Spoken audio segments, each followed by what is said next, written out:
Good evening. The reason I decided that I wanted to become a teacher is because growing up, I always admired my teachers. Male teachers, PE teachers, female teachers, all my teachers, I always admired them and how they taught me. I feel like from kindergarten, I grew up, Miss Johnson was my kindergarten teacher, and I grew up, she was one of my favorite teachers, and learning and just learning from her and learning from my first grade teachers and my second grade teachers all the way up to high school and now college, teaching is very essential, I feel, and I want to be a part of that. I want to give back to students. I want to be able to help a student become better than who they are today, because that's what teaching is about, helping students become better from where they started. Growing up, I was always in a leadership role. I was thrown into being a drum major in high school when I was a junior in high school. Yes, I was a junior in high school, and I was thrown into this leadership role. So I was just, teaching music, teaching students how to play music, teaching students how to march in the band. I came to college thinking I was going to be a music education major, but that soon changed. I decided, I don't want to be a music education major. I just want to be an education major. I just want to teach, show students, that there's different realms to teaching. There's not just the arts. There's not just the Englishes. It's everything into one. So I feel that, me becoming a teacher, it's going to open my horizon to, different things in my mind, different aspects of my life. Students bring that out of you, and I feel, that teaching is one thing that's going to help me do that. And I decided, this will be one of the best opportunities of my life to teach. Some challenges that I feel I might face as being a teacher is, one, patience. Patience is something that you always have to have with dealing with students, especially EC through 6 students. All students don't learn the same. Students learn at different paces. You may not know what a student is going through at home, what a student is going through at school. Students may be having bullying issues. Students may be stressed even at a young age. So you can't, teach each student the same way. Some students learn differently, like I said, and you have to, set a tone for that. And you have to sit back and watch and learn. You're learning just as much as they're learning. You're learning from the student. So when the student isn't retaining information, you have to have a one-on-one with that student. What's happening? What can I do to help you? Parent-teacher conferences, to get that student up to date, get that student, back on track. So patience is one thing that I really think that you will need, and I think that'll be a challenge for me as being a teacher. Also, I believe setting an example for a student. Not all teachers set the best example for their students. Not all teachers are the best, person for a student to look out to. So I feel like being a teacher, being a homeroom teacher, your homeroom students should feel at home.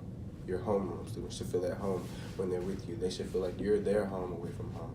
So set the example for them to, be able to speak to you, not just on a teacher level, but, on a personal level maybe. If students are not feeling safe at home, they have a teacher that they can go talk to.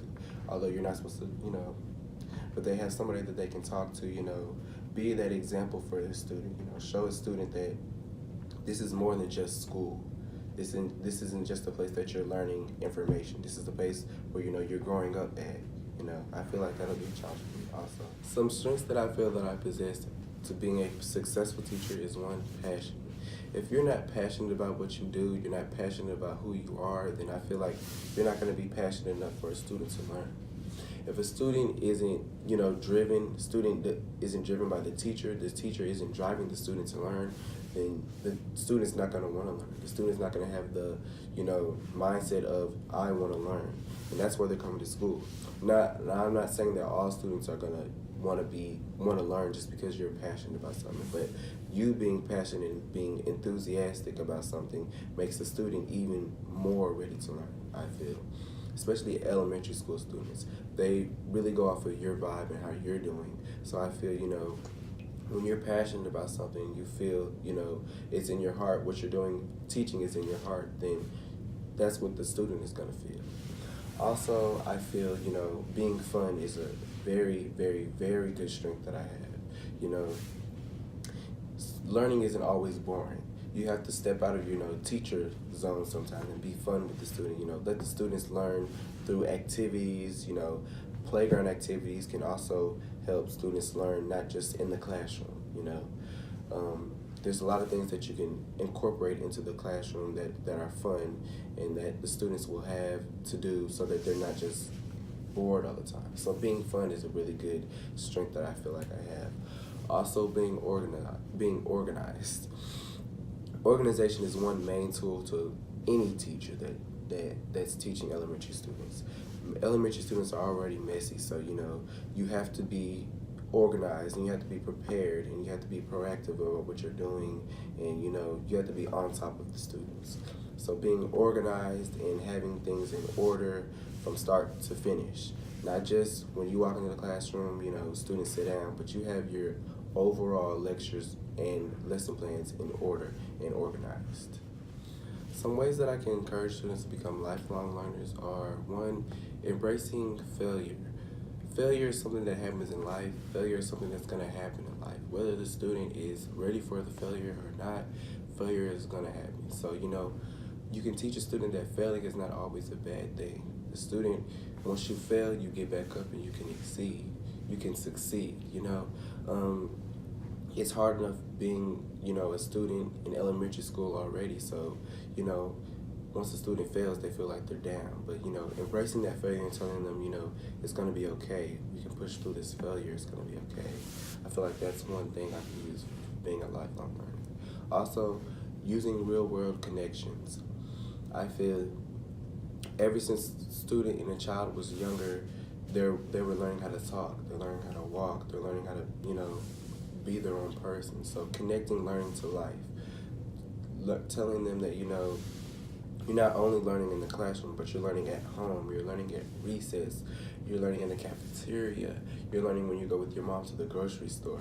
Using those connections to, show students that learning isn't only here in the classroom, not just from me. I'm not the only person teaching you. I'm not the only person that you're learning from. You're learning from, the world around you. It's a connection. Everything is connected. You're always learning. Also, I feel, success. When a student succeeds, when a student has gotten over that one mountain that they couldn't get over to, celebrating that success, showing the student that, success does come with failure, Once that student sees that, oh, I'm doing this and I'm doing this and I'm succeeding, celebrating that success, showing the student that, being successful is not just, something that comes within yourself. It's something that you can celebrate with the classroom and with everybody. I feel like those are some great points on how to have a successful lifelong learner.